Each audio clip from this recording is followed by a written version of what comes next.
Thank you.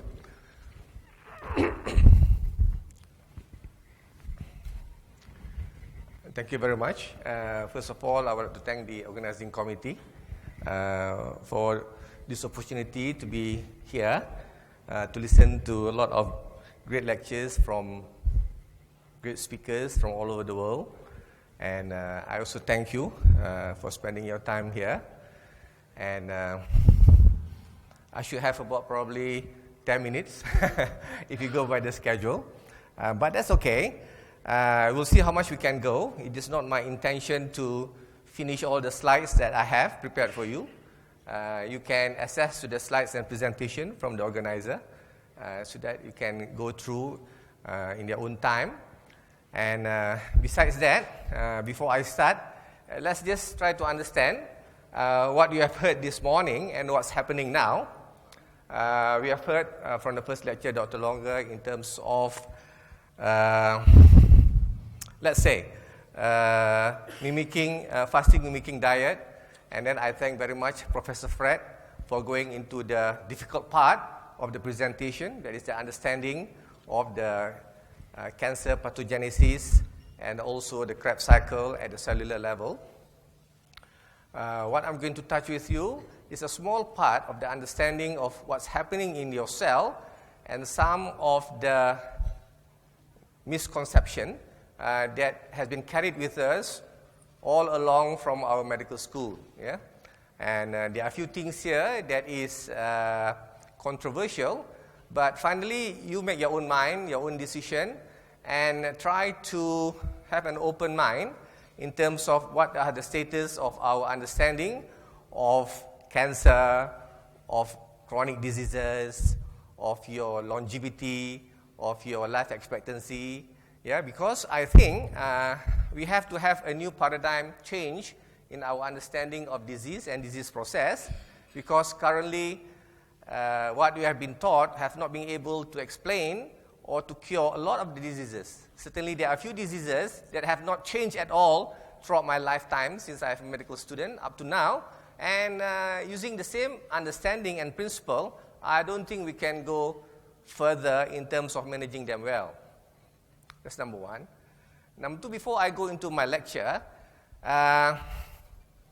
let's understand the physiology of what you are undergoing now in your cell at the cellular level after the lunch. Two things can happen. In about 1 or 1.5 hours from now, you'll be sleepy. Number two, with the food that you have taken, there will be Krebs cycle going on at your mitochondrial level. But unfortunately, us who are here, we are not spending our ATP. So the excess in the electron will not go into the complex 1, 4, 2, 3, 4. As a result, it will be floating in your mitochondria, and that will be converted into free radicals. So the smarter ones are those who are not here, because they are spending their ATP. So the free radical will be less in them compared to us. And this makes me, it recalls the advice that my parents used to tell me, that after every meal, you should not lie down and rest and definitely not to go to sleep. Because with the energy supply that you have taken, and you have not spent it, as a result, a lot of free radical will be floating around in your mitochondria, and a lot more damage will be done to your cells. Yeah. So now, I have a limited time. So, as I said, I'll be focusing on the mitochondria, not in terms of the scientific aspect, even though it is very detailed in terms of the molecular and the biochemistry, but try to catch on the practical aspect as to what you can do from this knowledge to immediately practice it in your practice and in yourself. Yeah? So we will do that. And please tell me if I have 10 more minutes to go, and I'll go straight to the conclusion slide.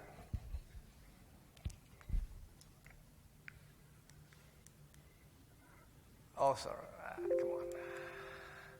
Okay, this is what I plan to do. I might be successful, but we need not finish everything. Why are we talking about mitochondria? You'll understand why. in a short while. And then we should understand mitochondrial function, the dysfunction, and what happened to our mitochondria as we age. Or is aging a pathological process, or aging is a natural process? I do not know what is your belief about aging. Is aging a disease? Anybody here who believes aging is a disease? Good. Then all of us, of course, I have not made up my mind yet. You understand? Yeah? Whether aging is a disease or is a physiological process. Yeah? And then we look at how mitochondrial health and its prevention. Probably this is the part that we are looking for. How can we optimize mitochondrial health? And then if there's any therapeutic intervention, and what we can do immediately in terms of mitochondrial health is to look at our nutrition and our lifestyle changes. Certainly, this will definitely benefit your mitochondria. Yeah? Even though I use the word mitochondria a lot in this lecture, but you must understand that it is at a cellular level. And I'm addressing mitochondrial dysfunction, but I can't run away from addressing the mitochondria. But actually, it is at a cellular level, the cellular health. What you can imagine is that, let's say this room is the nucleus. And all the great people, all the chromosomes are in this room. Yeah? But this room gets information and energy from the mitochondria. And if the energy is not there, the nucleus won't be able to function. It's just like someone switching off the main electricity. Then no matter how sophisticated we are, we can't function. That's what's happening in the nucleus. And that's what we have been taught. At least it went through medical school thinking that the nucleus is the most important aspect of the cell growth and cell function. But we have actually forgotten about the mitochondria that supplies the energy and also the genetic material to the nucleus. And now lately, we will touch a little bit if time permits. If you think that the mitochondria have got 22 genes, about 22, as time goes, there will be more being discovered. Yourself, you have got probably 22 to 25,000 genes. There is a new kid in the block that provides more genetic material to us, and that is the gut microbiome. Gut microbiome has got about 2 million genes, and that is the latest count. And every time you review new articles, they find more. And I'm not surprised now it will be about probably 2.5 million genes. And we are sharing these genes and the information that helps to make us healthy. And like Fred said just now, the cell is very intelligent, and sometimes more intelligent than us human being itself. Because the cell has got a certain protocol that it follows, and it obeys certain rules and guidelines. So in a way, the cell is more intelligent than us when we make some stupid decisions, when we override certain information, certain pathological processes that we shouldn't. For example, maybe we have taken too much lunch. For example, maybe we ate lunch without feeling hungry. What we did just now is that before lunch, some of us practice calorie restriction. You had your breakfast, and lunch was at about 1 o'clock. So in terms of those who went and took some drinks, those are calorie restriction. Some practices intermittent fasting. Intermittent fasting and fasting mimicking diet is about the same. To me, intermittent fasting is more important here because the information that the cells get from intermittent fasting is the starvation, is the hunger. The hunger is the one that triggers at the molecular level all the instruction for the cell to behave according to what is programmed. So, as long as you experience the hunger, then certain metabolic processes will set in automatically in your cells. Someone asked this morning in terms of what are the parameters that we can monitor, whether the patient is fasting or not. Well, that is at molecular level. But you yourself can gauge your hunger level by grading it. For example, this afternoon, I don't think you are really hungry because we are used, as the Muslim, used to be fasting for another 6 more hours. So in terms of hunger, you will be no more than 5 out of 10. 10 being really hungry. And you need to be in that state intermittently, mentioned this morning, maybe 5 times a year, or maybe once or twice a month, in order to set the cell back to its auto mode program, just like when your computer is stuck, you reboot it again. So the cell literally has got its own ability to correct itself. It is just that we human beings do not allow the cell to heal because our life is too hectic, too stressful, we do not sleep. So with that introduction, it's a long one, I will run through my slide, and I wouldn't want you to take notes or focus on the small molecular print. I just want you to bring home the concept, because this concept will already allows you to practice in yourself and also in your on your patients. That is the important part. The scientific aspect, if you want to go through, fine. This will add confidence and strong belief that whatever you are doing is based on real scientific basis. Yeah? Okay, shall go to now. Why the mitochondria? So I feel that our healthcare is in a big crisis because we have to change our paradigm in terms of the conventional medicine have classified and the understanding of diagnosis and treatment and facilitate critical medical advances, but unfortunately, they have failed to recognize the uniqueness of the patient that has the disease, and this has led to only symptomatic treatment and at the expense of a curative care. There are many diseases that we are just camouflaging it with a certain medication to reduce the pain, to control the blood sugar, to reduce the blood pressure. Apparently those like as though it's an end point of treatment, but in actual fact it is not. Yeah? Those are just distraction from the real pathology that is going on at the cellular level. And we have to look at these common complex diseases that we cannot cure, and based on the current understanding, I don't think we will succeed.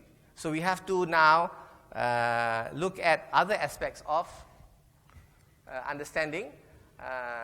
For example, we look at life. Life here is a structure, anatomy, and then the genetic information. What drives this is the energy. And the energy now, we are talking about this energy medicine, the bioenergetic. Yeah?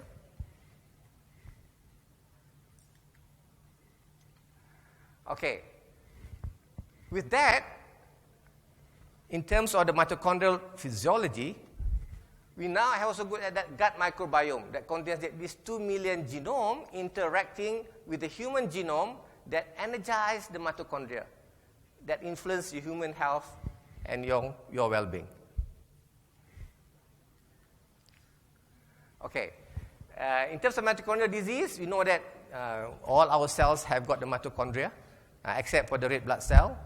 There are certain cells can have maybe 2 or 3 only mitochondria, to about cells that have about 2,000 mitochondria, depending on the energy consumption. And this contribute to the health and well-being of all these organs. And in the mitochondria, it functions as ion concentration regulation, electrolyte homeostasis, buffering system, and certainly it communicates with other cells it stabilizes the lipid and protein metabolism. It also necessitates in terms of transportation of glucose, insulin. It is provide the energy, and also it removes the mitochondria itself, whether it is being removed or whether it undergo apoptosis or not. If it doesn't go apoptosis, the cell will continue to proliferate, and we have a situation where we have cancer.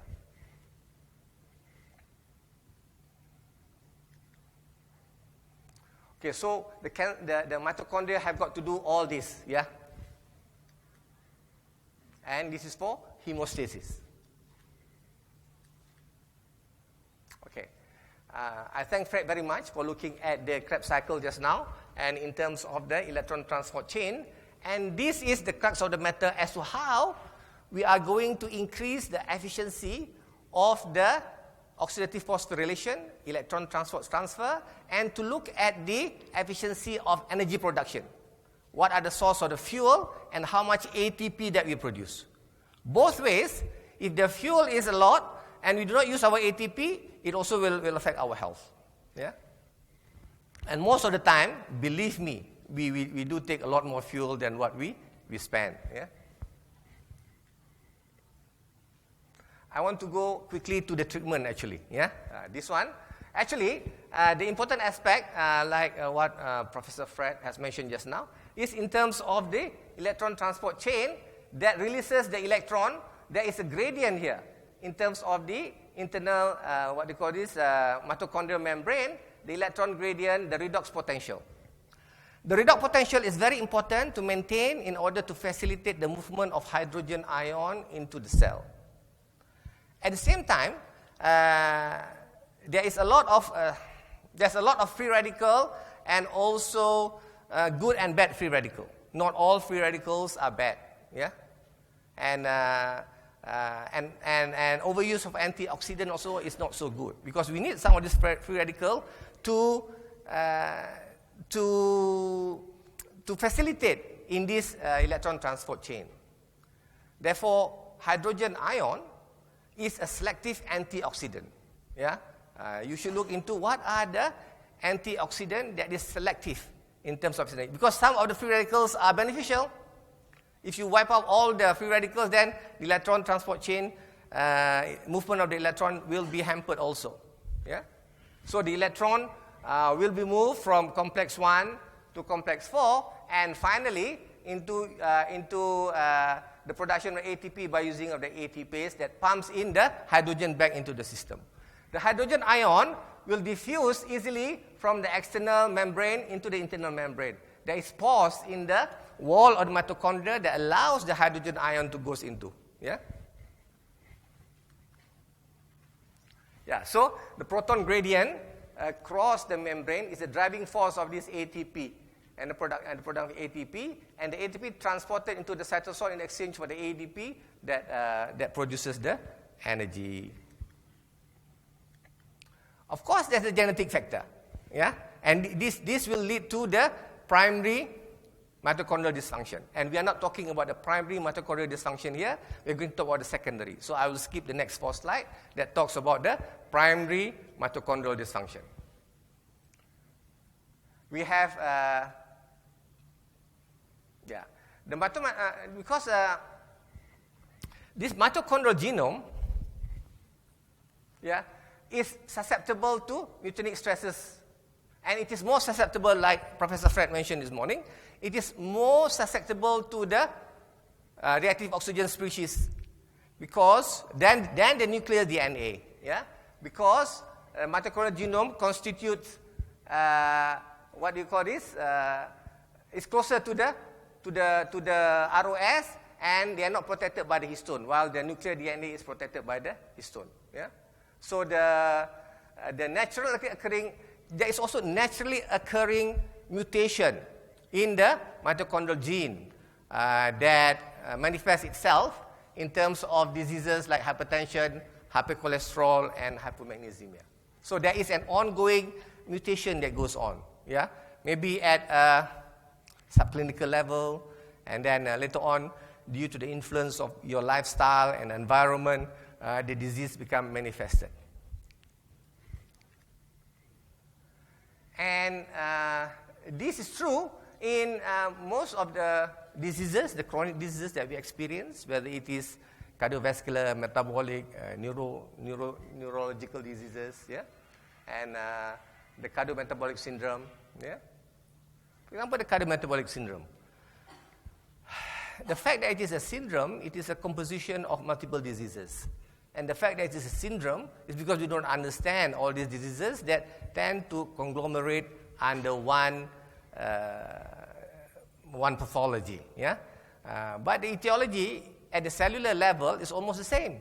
Yeah? Probably, if it is not too simplified to say that it is the inability of the cell to utilize the energy or to manage the metabolic function at the cellular level. So the genetic factors that's inherited through the nuclear or mitochondrial gene influence the pathogenesis of all these diseases. Then we have the mitochondrial biogenesis. The level of mitochondria, the synthesis of mitochondria depends on the need of the energy level of that particular organ or that particular individual. So you must understand, when do you produce a lot of mitochondria and thus produce a lot of energy, or you do not need so much. A good example is those who are exercising. They find that they have done studies looking at your muscles. In a study in Switzerland, they did a study on the gastrocnemius of a cyclist when they cycle on one side every time and rested the other leg. And after 1 month, they found that the amount of mitochondria and the changes in that leg compared to the one which is rested. Yeah? Because of the demand of that particular leg, there is a lot more mitochondria. The number and the size of the mitochondria changes according to the need. So this is what happened in terms of the life cycle of the mitochondria, whether it will fuse or whether there is fission or whether there will be development of more mitochondria. It depends on your lifestyle and your energy level. When I talk about energy level, I can tell you now, it is very practical if you can measure and assess your own energy level now, every day, 3-4 times a day. Because that reflects the amount of energy and the efficiency of your mitochondrial function. I always advise my patient, if you have a good sleep, a proper breakfast, and probably you experience REM sleep, you wake up in the morning and assess the energy level that you have.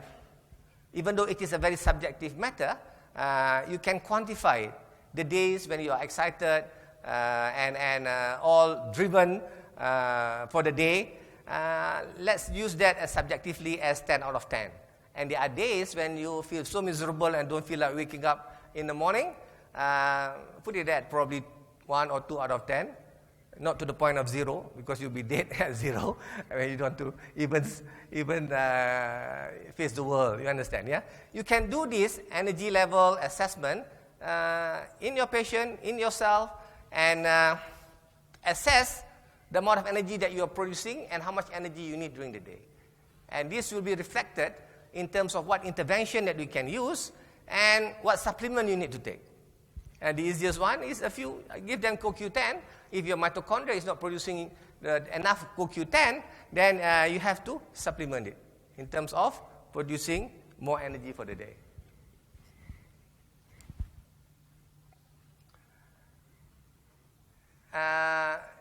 Okay, I will. This is talk about the homeostasis of the mitochondrial energy. Then we talk about oxidative stress. I think you are well informed about oxidative stress. What are the situations that can lead to production of reactive free radicals, superoxide, and how to avoid them. Yeah, how to avoid them.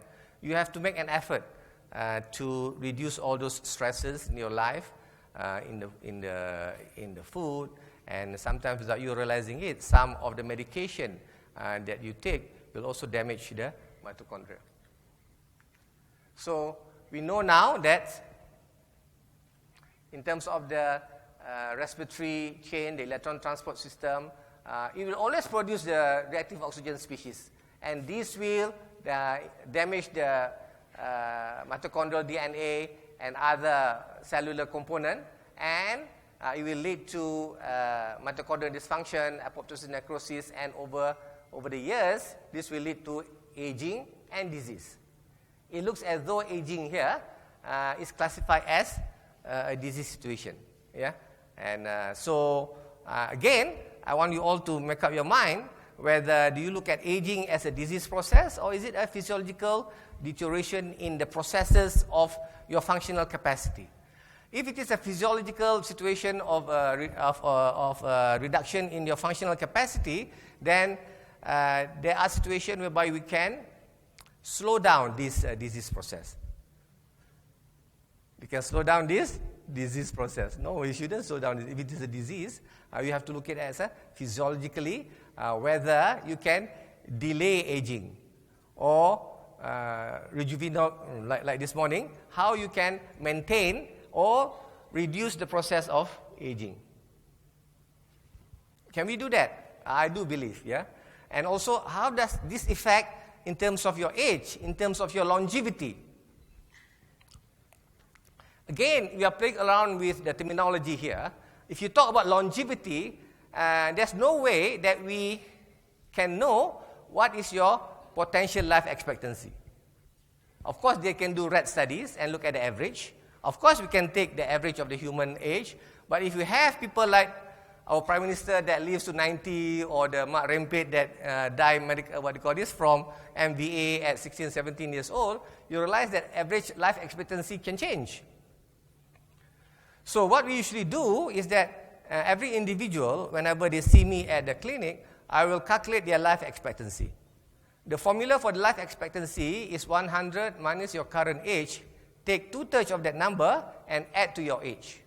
So that is the number that you are working with, theoretically, in terms of how you want to maintain your health expectancy, not life expectancy. You understand? Your lifespan actually has been fixed. It's just that we do not know when it's time to go, or whether the treatment will prolong your life, because the end point is variable for individuals. So what we can do is that we can try to improve your health span, and nobody knows whether the lifespan will be extended. Theoretically, it should expand, but there's no way of proving it. Of course, you can do a lot of population study, but this will, actually there is some population study that has been done in the early, looking at patients in the early 40s and 50s and see their life expectancy now, and looking back at their life event in terms of the stresses, their sort of diet, what do you call this, medical situation that the patient had when they were young. We know that those children that do not have fever between the age of 1 and 2 will tend to have autoimmune disease in the late 40s, because their immune system are not fully developed at that point in time. And this is partly our fault, parents' fault, because they always suppress the fever. The fever allows your immune system to be developed and to develop certain protein, the heat shock protein, that can be useful in your later life. So, whether aging is normal or is it a pathology? Oxidative stress, these are the oxidative stress effect of free radical on all your organs, leading to various diseases. In fact, the cells have got its own protective mechanism. The superoxide, catalase, mutase, glutathione.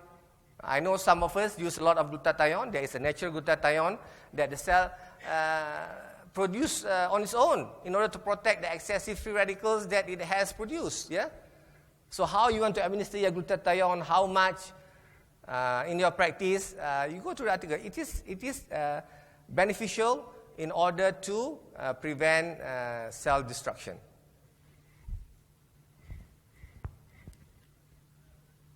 aging. Yeah.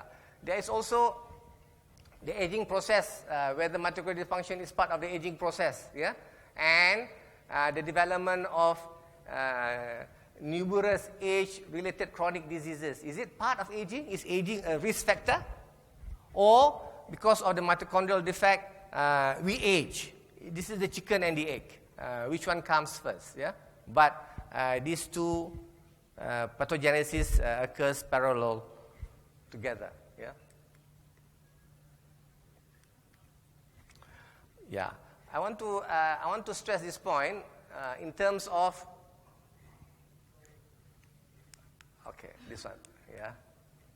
Strategies aim at enhancing mitochondrial function by integrating mitochondrial dynamic, quality control, and mitochondrial pathway might promote healthy aging, protect against age-related diseases, and medical longevity. There are many ways that we can protect the mitochondria.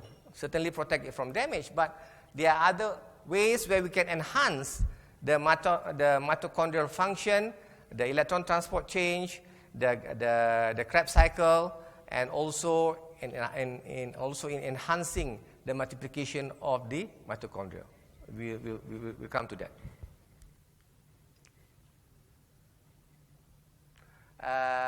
As a result of aging processes, you have this cumulative DNA damage, mitochondrial dysfunction, telomerase loss, which Edward will cover. Yeah, Edward? And then altered gene expression, oxidative damage. These are all part and parcel of the process of aging.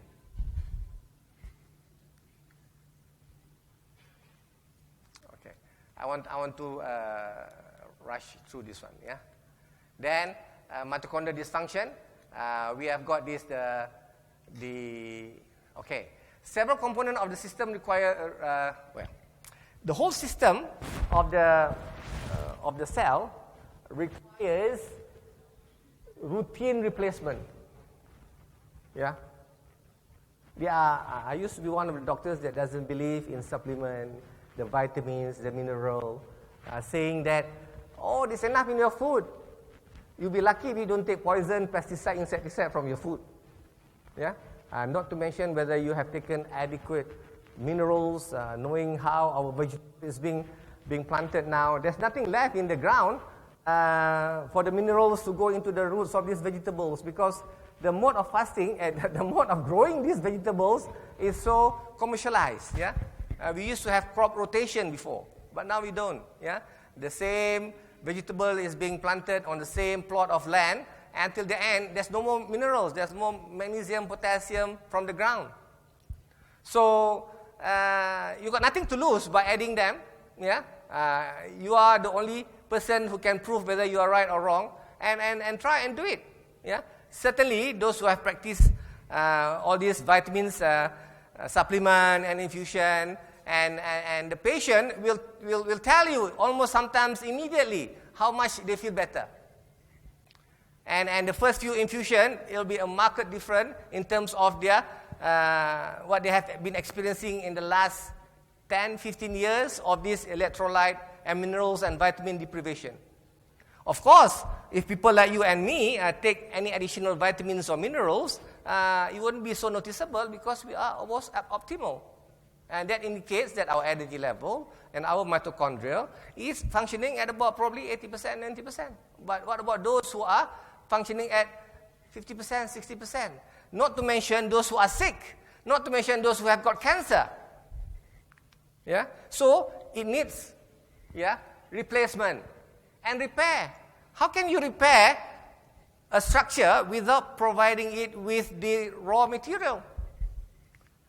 This is sometimes quite common sense, but we have not appreciated it as such because we are busy camouflaging and masking the symptoms. Yeah? So, try it on yourself. You will know. Do your energy level measurement subjectively, and then and take all this supplement and the CoQ10 and see how much you can function on that day, whether you feel tired or not during the day, and how is your sleep. Yeah.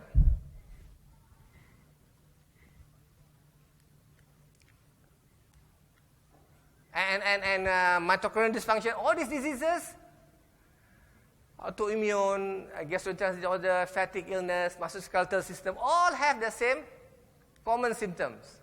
What is the most common universal symptoms of all these conditions? Fatigue. Fatigue is a reflection of your mitochondrial function. You might think that you are not sick, but you do suffer fatigue. Today, this evening, tonight, if I were you, go to the stall there and get all those who give free samples of CoQ10 and swallow a few, because you need to sustain yourself up to 10 o'clock tonight. Yeah? So you know your energy level. You know what is expected of you, right? So why don't you manage it? Or are you just going to go on like this and stress your system, and ignore the letharginess that you experience for today, last week, last month, for the last 5-10 years, and then you say you fall ill next year, you fall sick because you are not been taking care of yourself. Yeah? So this is what is special about this conference. I think we look at preventive measures, look at things that we can do. There are many things you can do here. Yeah, I'll go to that quickly. You know, how much time do I have? Huh? Sorry? 50 minutes? Okay. Yeah? 5 minutes you tell me, right? Okay. Okay. Mitochondrial dysfunction, this is what you can do. You take the replacement treatment, yeah? The vitamins, the mineral, antioxidant, transporter, metabolite, membrane phosphorus, and then I'll go a little bit detail after, yeah?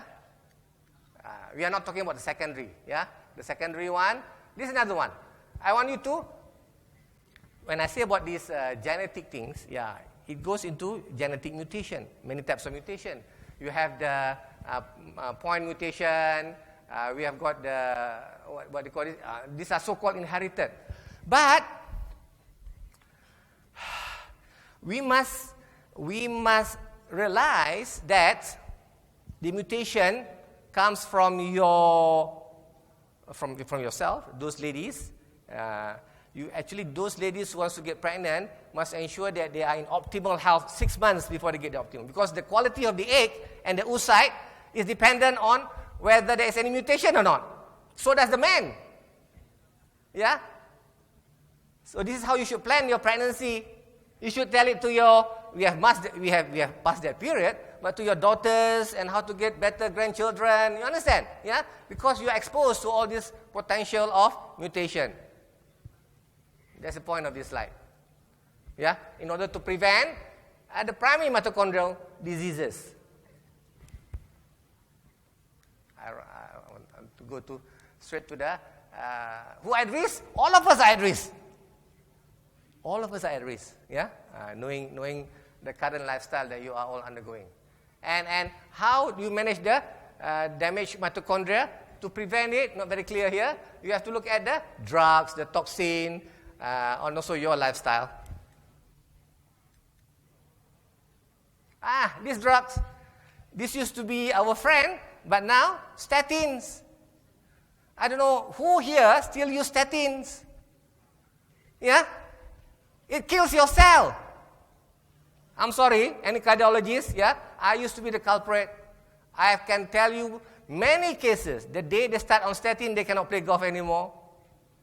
Read the small print of the side effects of statin. Yeah? The memory problem, muscle ache, hepatitis, impotence, yeah? That is the message of these 2 slides. You don't believe me? Read the articles. Yeah? And many other drugs. Yeah? Many other drugs. I've got 3 slides on this. I don't want to put you out of business because there's a lot of drugs that you use unnecessarily. Okay, now we look at all these mitochondrial diseases that can affect this, yeah? Cancer, neurodegenerative, alcohol, insulin-resistant, cardiovascular, chronic fatigue, all these things, okay?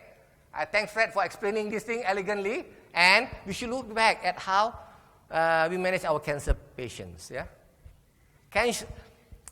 Cancer is, I like to be very optimistic, cancer is curable. I'm sure some of you have experiences with your patient with cancer that has been cured. because they don't come and see you. You understand? Yeah, naturally. Learn from them. Learn from all these patients. Certainly I learn from them. I learn from all my patients that is 70 years old. There's something that they do which is right to live up to 70. We do not know. Anybody here above 70? I'm not sure. We look at the biogenesis, lymphophagy, and redox imbalance. Yeah. Just now in terms of the production of the mitochondria, in terms of what do you call this electron transport chain. All these are diseases that's related to mitochondrial dysfunction. Yeah, Alzheimer's disease, what do you call this lung diseases, liver disease. Yeah, all these have got relationship. I want to introduce you the crosstalk between the gut microbiota, mitochondrial. This one during exercise. Even without exercise, your gut microbiome will produce certain neurotransmitters that is essential for the functioning of the mitochondria. And the mitochondria have got influence in the gut microbiome and also in terms of the inflammatory status of the gut mucosa to determine the transfer of these neurotransmitters. So, avoid using antibiotic unless it is really necessary. Yeah. So, protect your gut microbiome very much. Yeah. The next two slides is to talk about this gut microbiome and how it facilitates in terms of improving your mitochondrial function. You see this one? I am going to read to you. Recent evidence shows that bidirectional interaction between mitochondria and the microbiota. The gut microbiota has been shown to regulate key transcriptional co-activators, transcription factors, and enzymes involved in mitochondrial biogenesis. The PGC1 alpha, sirtuin-1, MPK gene. Furthermore, the gut microbiota and the metabolites, such as the short-chain fatty acid, the butyrate, for example, and the bile acid, contribute to the host energy production and ROS modulation and inflammation of the gut, attenuating the human democratic factor alpha, mediating the immune response and the inflammasomes such as the NLRP3 and other microorganisms in the gut that stimulate the immune system in the gastrointestinal mucosa. The gut is the biggest immunological organ. Yeah. So sometimes being a gastroenterologist, I want to claim everything now. The gut is the biggest immunological organ. The gut is the biggest endocrine organ. The gut is the biggest neurological organ. You understand? So be protective of your gut and be conscious of what you put through your mouth, because it goes to the gut and will damage the gut. Just now Dr. Lonji in terms of the inflammatory bowel disease. Inflammatory bowel disease is a severe form of subclinical gut inflammation. Yeah. Okay, the gut needs the butyrate, the short-chain fatty acid, and also it needs the urolithin. These are all produced by the gut microorganism. Yeah. With this, yeah, it will help. I will go through the imbalance in terms of the low biogenesis, low mitophagy, and redox imbalance will result low ATP, high ROS, yeah, accumulation of the defects, loss of the apoptosis and control, and lead in fatigue, tissue generation, overgrowth, and will have all these problems. And this is an ongoing process that's going on. The microbiome produces metabolites that influence the critical function of the mitochondria and the biogenesis. Yeah, it produces the lactate, the short chain, and the urolithin, and these things will continuously be interacting, and with the correction of this, you can stop this chronic disease formation. The metabolites, yeah, from the microbiome will increase the biogenesis of the mitochondria, will increase the mitophagy, will increase the mitochondrial output, and energetics will increase the mitochondrial longevity, and all these things. Health and prevention. Okay. I skip this, yeah. The spectrum between healthy mitochondrial and sick mitochondrial. I want to go to how are we going to mitochondrial protection and repair. Number one, major reasons for mitochondrial dysfunction is free radical damage. Antioxidant may help repair the mitochondrial dysfunction. Dietary supplement, diet rich in antioxidant is useful. You can make your choice depending on your budget. Yeah, really, there's no end to it, right? All of you got expensive cars, right? Whether you want to put what sort of sound system and all this, it's up to you, right? So you decide for yourself. You decide for your patient. We are moving towards personalized and precise medicine now. There is no one tablet fit all. You have to look into your patient's problem, situation, not disease. I hope to see less and less sick patients. I look to see more normal patients and look into their situation, their lifestyle, their food, their stressors, their sleep pattern, and advise what they need.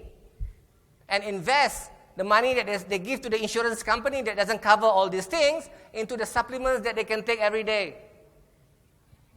How many of you got health insurance? How much are you paying? I know. I don't have because they don't want to cover me anymore.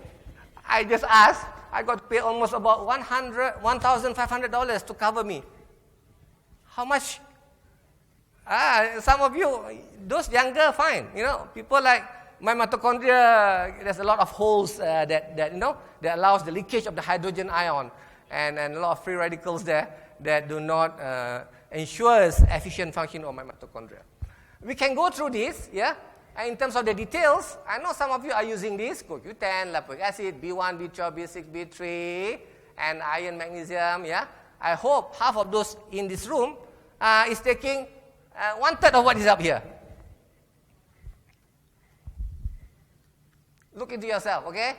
These are the trend energy. I will skip sirtuin. Sirtuin is very important because there are 7 groups. The 1 and 3 is the most important. That controls the metabolism of the mitochondria. I will skip this slide.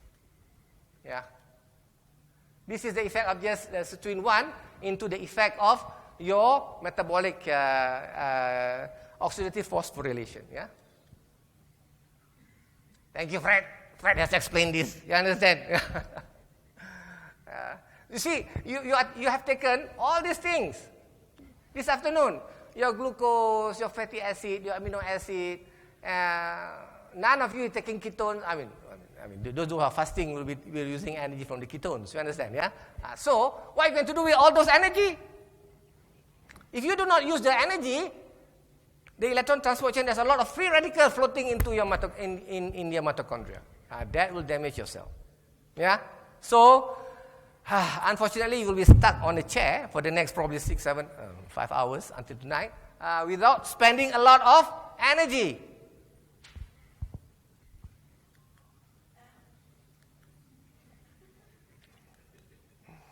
Okay? I don't want you to feel very bad. 5 minutes. Thank you very much. Yeah? Thank you. Okay. We go to treatment. Okay, treatment, right? Treatment. Yeah, you want to see this slide. Vitamin supplement, including coenzyme B complex, riboflavin, all these things are important, okay? Endurance exercise, walking, running, swimming, of course. But just walk, you understand? Not to say running. Some of you will be running. I know my friends, you will be running at the gym. Resistant exercise training, energy.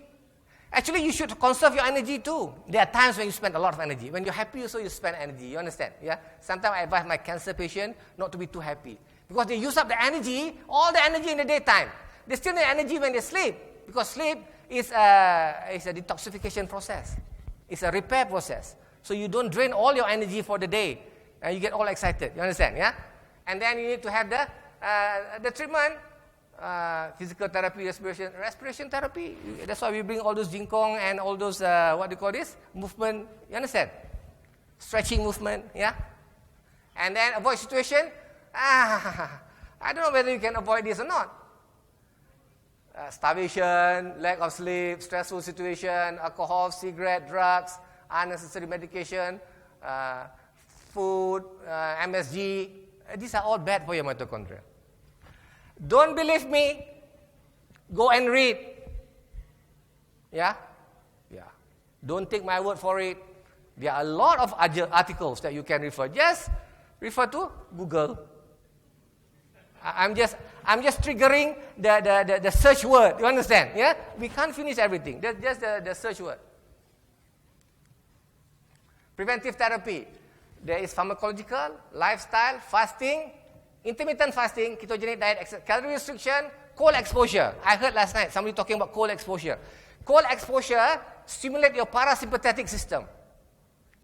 We lack stimulation of parasympathetic system. We have got excess of sympathetic system that drives us to the grave. You understand? Deadline, traffic jam, palpitation here, palpitation. Those are the sympathetic drive. We used to have a lot of parasympathetic. There are a lot of parasympathetic exercise that we can do. Yeah. If you want to know, you simulator. Yeah. Parasympathetic exercise. Intermittent fasting, cold exposure. Cold. I want to go to this few last slide. Okay. Ketogenic diet. These are the articles that you can refer. Yeah. And in my references, you can read down there. Cold temperature exposure is good for you. Stimulate your parasympathetic system. Circadian rhythm, sleep. Sleep also control your mitochondrial function. Can you imagine that? So it is so smart that the mitochondria is integrated with nature. That's why your sleep pattern is important. And we also read some of the slides there. I mentioned the melatonin level that determines your mitochondrial function. Yeah. If you don't sleep early, gone your melatonin. Yeah. Tonight our melatonin will be gone. Yeah. Will be late. Yeah. Try to be snoring before 12 o'clock. That's very tough. Very tough with the current lifestyle. You try. Yeah. Circadian nature and mitochondrial biology. Yeah. Okay, this one. Okay, these are the things that you can add further. Yeah. And acetylcysteine. I know we are using this. Yeah. I only used to do it for paracetamol poisoning. Yes, ma'am. 2 minutes. No? Okay. Vitamin A, green tea. Yeah, go and read. Nutrient. And I want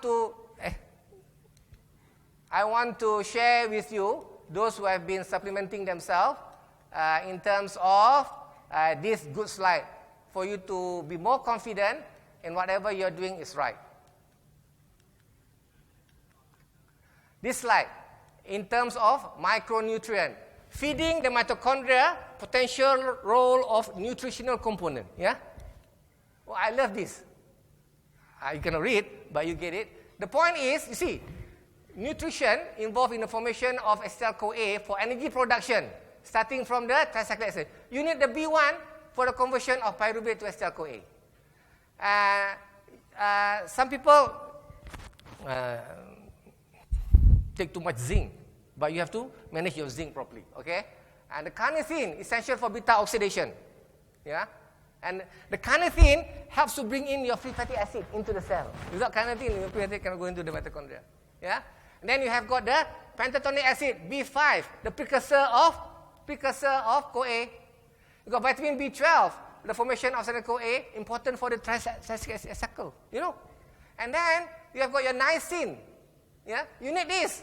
There, you need your melatonin, your friend melatonin, that you can produce naturally, but you used to spend money to buy. Well, never mind, because you love your nightlife.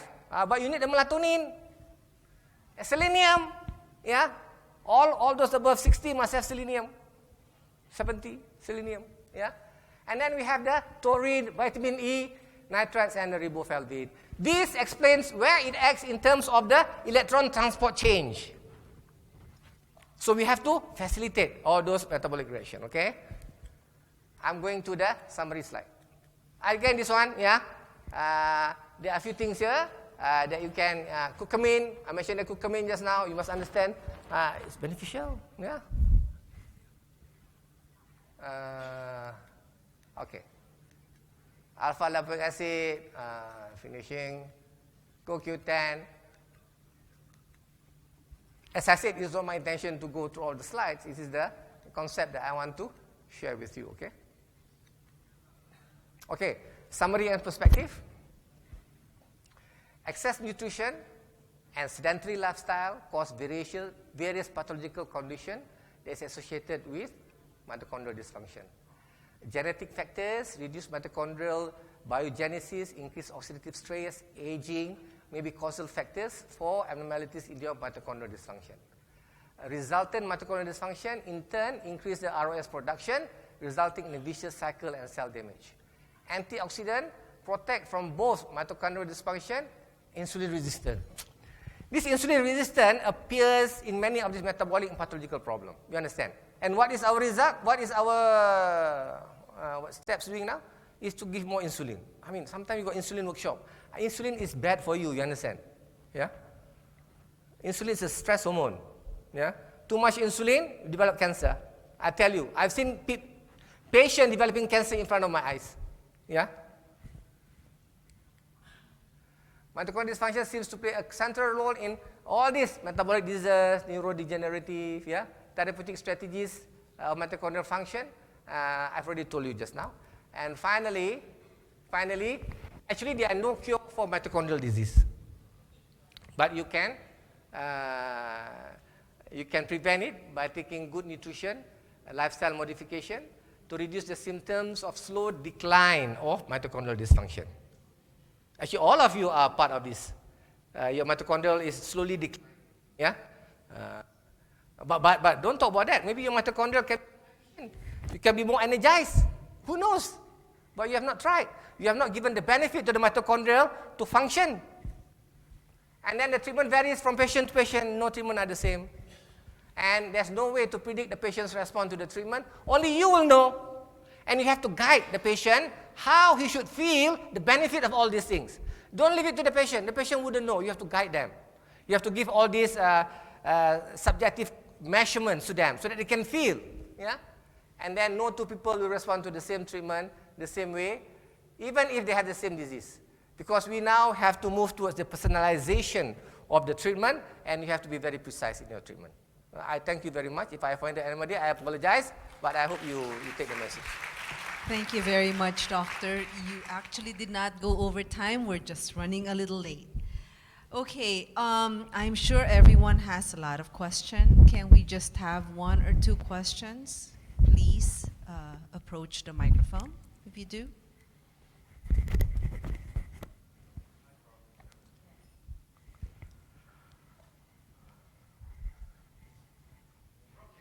Yes.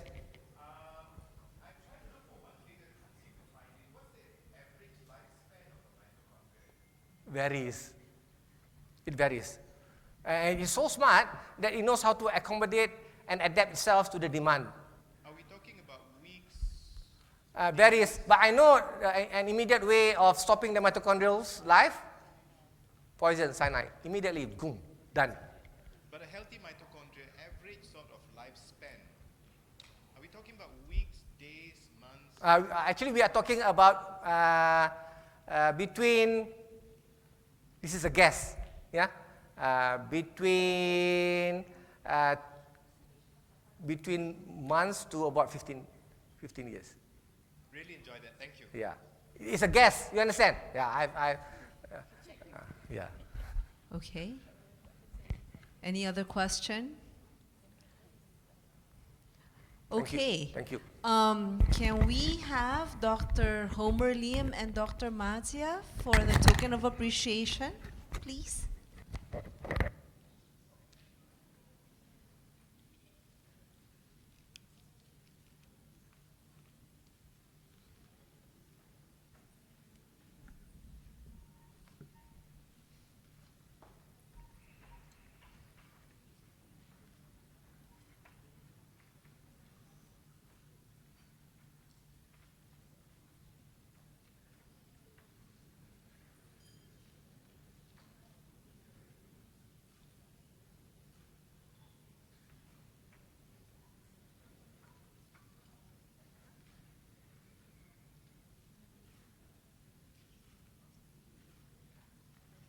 Thank you.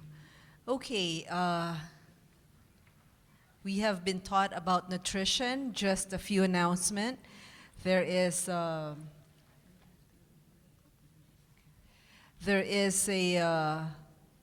an available pure raw Manuka honey outside at the Secretariat. Also, we have books available from Dr. Amin, from Datu Nora, and Dr. Norman. All very good books for us to read and keep in our library. Meanwhile, I was just told we will break up for 10 minutes.